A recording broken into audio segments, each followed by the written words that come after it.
და ახლა ამ თემაზე სასაუბროდ და ვითარების გასარკვევად ჩვენ პირდაპირ ეთერში საგარეო საქმეთა მინისტრის მოადგილე დავით ზალკალიანი ჩაგვერთვება.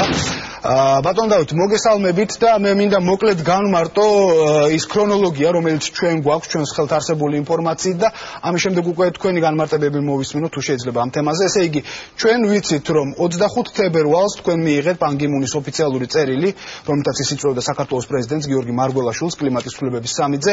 ეს წერილი პრეზიდენტმა თქვენგან მიიღოთ 11 ივნის, 7 ივლისს მარგველაშვილმა დაგიდასტურათ, რომ მზად არის გაემგზავროს სამიტზე, თუმცა მეორე დღეს 8 ივლისს თქვენ უპასუხეთ, რომ დელეგაციას პრემიერ-მინისტრი უხელმძღვანელებს. სწორია თუ არა ეს ქრონოლოგია, ეს თანმიმდევრობაა და რა ინფორმაცია შეგიძლიათ მოგაწოდოთ თქვენ? მოგესალმებით, დიდი მადლობა მოწვევისთვის. სანამ უშუალოდ თქვენ კითხვას ვუპასუხებდე, პირველ რიგში გეტყვით, რომ ძალიან ბევრი უზუსტობა არის იმ ფორმულირებაში, რომელიც თქვენ ჩამოაყალიბეთ ამ ქრონოლოგიასთან დაკავშირებით, მაგრამ პირველ რიგში მე მინდა საზოგადოებას ბოდიში მოუხადო იმის გამო, რომ ჩვენ გვიხდება ამ თემაზე გამუდმებით საუბარი. ნამდვილად არ მეგონა, რომ კიდევ მოგვიწევდა ამ ფორმატით, ამ ფორმით საუბარი ამ თემაზე და პრეზიდენტის ადმინისტრაციასთან ამ ფორმით ურთიერთობა. ჩვენ შეგნებულად თავს ვიკავებდით ამ თემის კომენტირებისაგან. თქვენთვის ცნობილი არის, რომ ჩვენს პრეს კონფერენციებზე, რომლებიც საგარეო საქმეთა სამინისტროში ორშაბათობით ტარდება, მხოლოდ იმ შემთხვევაში ვპასუხობდით ამ კითხვას, თუ კი ჟურნალისტების მხრიდან იქნებოდა შეკითხვა და შეგნებულად არ საუბრობდით საჯაროდ იმ ნიუანსებზე, რომელიც მართლაც უაღრესად დამაზიანებელი არის ჩვენი ქვეყნისთვის. პირველ რიგში გუშინდელ კომუნიკაციასთან და იმასთან დაკავშირებით, რაც გასაჯაროდა რუსთავი 2-ის ეთერით, რა თქმა უნდა, როდესაც ორ უწყებას შორის და ეს არ არის ჩვეულებრივი უწყობა პრეზიდენტის ადმინისტრაცია და საგარეო საქმეთა სამინისტროს უწყებას შორის კომუნიკაცია საჯარო ხდება, პირველ რიგში ელემენტარული ეთიკის ნორმები, ელემენტარული კოლეგიალურობის ფორმა უნდა იყოს დაცული, როდესაც პრეზიდენტის ადმინისტრაცია თქვენ გაძლევთ ამ მიმოწერას, რომ იკითხოს, ჩვენც შეგვეკითხოს აზრი ამის შესახებ და ელემენტარულად ჩაგვაყენოს საქმის კურსში, რომ ასეთ რამეს აპირებს. მე ვერ წარმომიდგენია, როგორ შეიძლება ჩვენ მომავალში გავაგრძელოთ ურთიერთობა, როდესაც ეს ნდობა დაიკარგა, როდესაც ჩვენ ყველანაირად ვცდილობდით პრეზიდენტის ადმინისტრაციასთან არა მარტო მიმოწერით, არამედ ინფორმაცია მოგვაწოდეს, ჩვენ დამალეს რამე თუ რა შეასაქმე. კი ბატონო, და მე არ ვიცი თქვენ რა ინფორმაცია მოგაწოდეს, მაგრამ მე ვიხილე თქვენი კომენტარები და ციტირება ჩვენის მიერ გაგზავნილი კომუნიკაციიდან, სადაც შეგნებულად იყო გამოტოვებული ის პასაჟები, სადაც ჩვენ ძალიან მკაფიოდ განვუმარტავთ პრეზიდენტის ადმინისტრაციას, თუ რა ზიანის მომტანი არის ორი დელეგაციის გამგზავრება გაეროს კლიმატის ცვლილების სამიტზე. ზუსტად განვუმარტავთ. კი ბატონო, ამ თემაზე საუბარი არის, მაგრამ ქრონოლოგია მაინტერესებს პირველ რიგში. ეს წერილი არის დათარიღებული 25 თებერვლით, მაგრამ როგორც მინისტრის კომენტარისგან მოისმინეთ, საგარეო საქმეთა სამინისტროში, კერძოდ გაეროს მისიაში ის არის შემოსული 14 მარტს. მე მინდა აი გაჩვენოთ მისიაში შემოსული ეს წერილი ოფიციალურად, რომელიც პოსტით არის მოსული გაეროს სამდივნოდან, აი კუთხეში არის პოსტის მიერ დარტყმული შტამპი, სადაც ნაცვლად არის მითითებული 14 მარტი. და ეს წერილი რამდენადაც კომიკური არ უნდა იყოს, აქ წერილი არის გამოგზავნილი პრეზიდენტის სახელზე, ყოფილი პრეზიდენტის მიხეილ სააკაშვილის სახელზე, მას ხელს აწევს გაეროს სამდივნოს წარმომადგენელი ქალბატონი სუზან მალკორა, რა ეს უბრალოდ კლერკი არის ეს რამდენიმე თვე უკვე რა თქმა უნდა აღარ არის. ეხლა მე თქვა ბუნებრივია ისმის კითხვა შეიძლება დაგვადანაშაულოთ, რომ რატო არ იყო ცნობილი ეს რა თქმა უნდა, ეხლა როგორ წარმოგიდგენია თქვენ პრეზიდენტ მარგველაშვილს მიღებული აქვს გაეროს გენერალური მდივნის მისალოცი წერილი, როდესაც მისი ინაუგურაცია იყო. როდესაც ჩვენ მოვიწვიეთ ინაუგურაციაზე უცხოელი სტუმრები, რა თქმა უნდა იქ გაეროს წარმომადგენლებიც იყვნენ და ისინი ესწრებოდნენ და იმის და საგარეოს დადანაშაულება იმაში, რომ ჩვენ არ ვაცნობთ გაეროს, რომ პრეზიდენტი არის გიორგი მარშველა, ეს არის აბსურდი და კატეგორიულად მიუღებელი არგუმენტი. ამის შემდეგ მისიამ მიმართა ისევ წერილით გაეროს სამდივნოს, მოგეხსენებათ, რომ 200 ქვეყანა არის გაეროში წარმოდგენილი. ამიტომ თვითონ ეს მოწვევაც არის მხოლოდ და მხოლოდ ფორმალობა. ტექსტ ნახავთ, ერთი სიტყვაც არ არის შეცვლილი. ამის შემდეგ მიმართა მათ და დამამთავრებინეთ და გეტყვით. ამის შემდეგ მიმართა მისიამ გაეროს სამდივნოს, რომ შეესწორებინა ესა ეს შეცდომა, რომლის პასუხით ჩვენ მივიღეთ მაისის ბოლოს.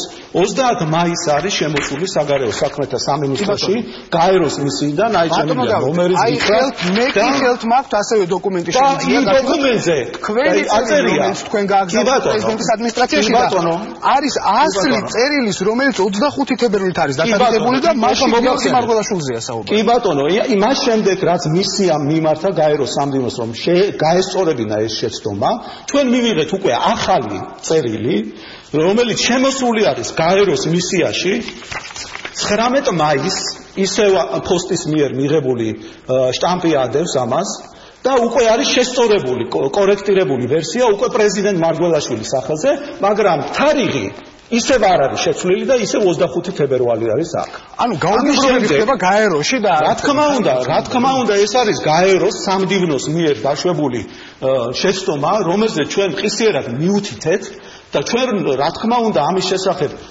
მისიის მეშვეობით მიუთითებთ გაეროს სამდივნოს გაასწორა ეს შეცდომა, მაგრამ იმ წერილზე რომელიც არის უშუალოდ კვლავ 25 თებერვლის თარიღი არის, მაგრამ მიღებული არის ჩვენთან უკვე 30 მაისს. ამის შემდეგ ჩვენ გაუგზავნეთ, როგორც იყო კალენდარულ დღეებს თუ გადახედავთ, შაბათი კვირაც ემთხვეოდა და უკვე 5-ში არის ეს წერილი, რომელიც უკვე გაგზავნილი არის შემდგომ დღეებში უკვე პრეზიდენტის ადმინისტრაციისგან. პრეზიდენტის ადმინისტრაცია რატო იმას არ კითხულობთ, რომ 7-ში გაგზავნილი, უпростоრად ივნისის დასაწყისში გაგზავნილი წერილზე პრეზიდენტის ადმინისტრაციისგან მხოლოდ ერთი თვის მერე ვიღებთ ჩვენ პასუხს. რატო ამას არ კითხულობთ, თუ ქრონოლოგიაზე საუბრობთ? რატო ამას არ აქვს? საინტერესოა, იმიტომ რომ ამასობაში ჩვენ მქონდა ზეპირი კომუნიკაცია მარგველაშვილის რასახის კომუნიკაცია იყო ეს? სენგის მხაკაძე მოდიოდა აქ საგარეო საქმეთა სამინისტროში, მას განუმარტავდით, რომ ამ სამიტზე გაეროს გენერალურ ასამბლეაზე ქვეყანას აქვს უკვე განსხვავება მინდა მიაქციოთ ყურადღება გენერალურ ასამბლეასა და კლიმატის ცვლილების სამიტზე, რომელიც ერთ-ერთი პარალელური ღონისძიება არის.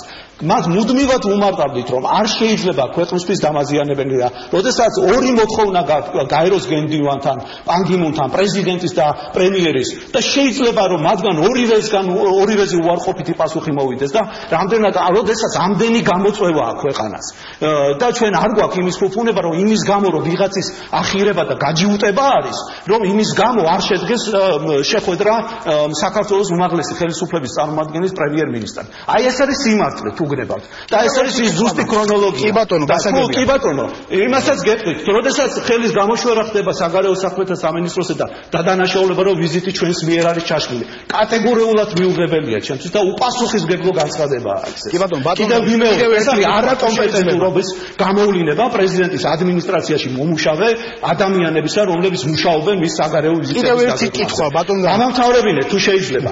არ შეიძლება ვიზიტის დაგეგმა საგარეო საქმეთა სამინისტროს გვერდის აღვლით. როდესაც მიდიხარ ამერიკის შეერთებულ შტატებში და ხელში გაქვს მხოლოდ ერთი შეხვედრა და ბოლოს უკვე იწყებს ზრუნვას, რითი დატვირთო შენ დანარჩენი შეხვედრები, მიხვალ იმ შედეგებამდე, რა შედეგით ჩვენ მივიღეთ.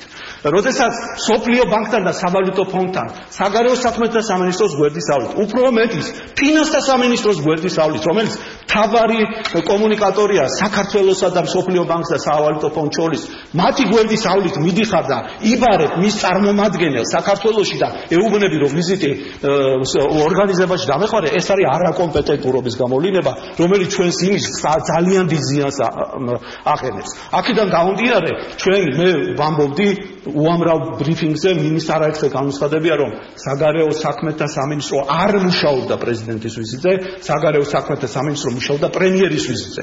აქედან გამომდინარე, ჩვენ ვერ ჩავშლიდით, სად არის ლოგიკა გამაგებინეთ, ჩვენ ვერ ჩავშლიდით ამ ვიზიტს, გამორიცხულია და თუ რატომ ჩაიშალა ამის მიზეზები, კითხეთ ბატონ თენგის ფხალაძეს, მან ეს ძალიან კარგად იცის.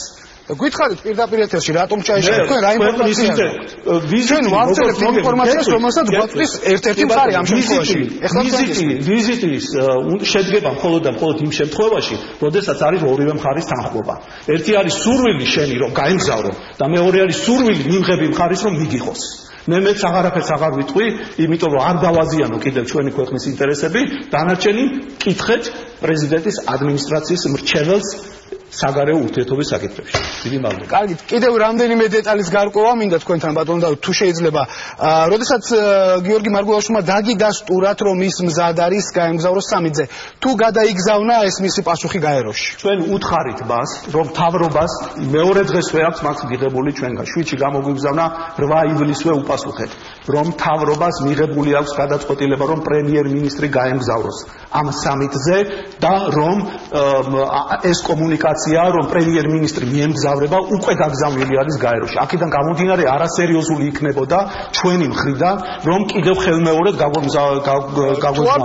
14 ივლისის თავრობის 14 ივლისის თავრობის გადაწყვეტილება და მანამდე ჰქონდათ მე მქონდა ზეპირი კომუნიკაცია ხალაძესთან და მან ძალიან კარგად იცოდა ამის შესახებ. ძალიან კარგად იცოდა და როდესაც აქ საგარეო საქმეთა სამინისტროში მოდიოდა და გვეთანხმებოდა რა ვქნა, მე თქვენ გეთანხმებით, მაგრამ ეს მას ეთყობა ვერ მიქონდა პრეზიდენტთან ეს სრულყოფილად ინფორმაცია, ან მიქონდა შელამაზებული ინფორმაცია, აი ყველაფერმა ამან მიგვიყვანა აი ამ სავალალო შედეგებამდე. მე კიდევ ერთხელ ბოდიში მინდა ამ ჩვენ საზოგადოებას, რომელიც ისედაც უამრავი საზრუნავი აქვს, რომ აი ამ ნიუანსების განმარტებაზე გვიხდება საუბარი, რომელიც მართლაც უაღრესად დამაზიანებელია ჩვენი ქვეყნის ინტერესებისთვის. იფიქრონ იმ ადამიანებმა, რომელიც მხოლოდ საკუთარ ადგილის მოპოვებაზე ფიქრობენ, რომ რა ზიანს მოუტანენ ისინი ჩვენი ქვეყნის სახელმწიფოს ინტერესებს და რა ზიანს მოუტანენ ქვეყანას. იფიქრონ სახელმწიფოზე და არა საკუთარ თავზე და საკუთარ ადგილზე. ბატონ დავით, და ამ ემოციური ინტერვიუს ბოლოს მე მაინც მინდა გკითხოთ, კონსტიტუციით პრეზიდენტი არის მაინც უმაღლესი წარმომადგენელი საგარეო საქმეებში, როგორ წარმოგიდგენიათ საგარეო სამინისტროს და პრეზიდენტის ურთიერთობა ამის მიერ და საერთოდ თუ არსებობს ეს ურთიერთობა? ძალიან რთულია ეს კომუნიკაცია. მოგეხსენებათ, რომ ჩვენ მხოლოდ და ეს მინისტრმაც განმარტა. სამწუხაროდ კომუნიკაცია ჰქონდა ეგრეთ წოდებული შუამავლების მეშვეობით, ამ შემთხვევაში ეს იყო თენგიზ ფხალაძე. აი ეს არის რეალობა და ეს არის სინამდვილე. როდესაც პრეზიდენტი არ ელაპარაკება საგარეო საქმეთა მინისტრს, ეს ყოველდღე დაუშვებელი და წარმოუდგენელი არის. იყო ქილიკი, რომ რაზე უნდა ისაუბრონ უელსის სამიტის დროს, როგორ ნებისმიერი ფორმატი, როდესაც ქვეყნისთვის ესეთი მნიშვნელოვანი საჭიროებრივი საკითხები წყდება, არ შეიძლება იყოს გამოყენებული უბრალოდ ელემენტარული ორი სიტყვით დაელაპარაკო შენი ქვეყნის, არა მარტო საგარეო სამი მინისტრი იყო იქ. არ შეიძლებოდა ამ თემაზე საუბარი და ამის საშუალება და დრო იყო. ძალიან ბევრი დრო იყო ამის. აი ეს არის რეალობა და ეს არის გასაგებია. კარგი, ძალიან დიდი მადლობა დავით ზალკალიანი, საგარეო საქმეთა მინისტრი გვერდებოდა პირდაპირ ეთერში.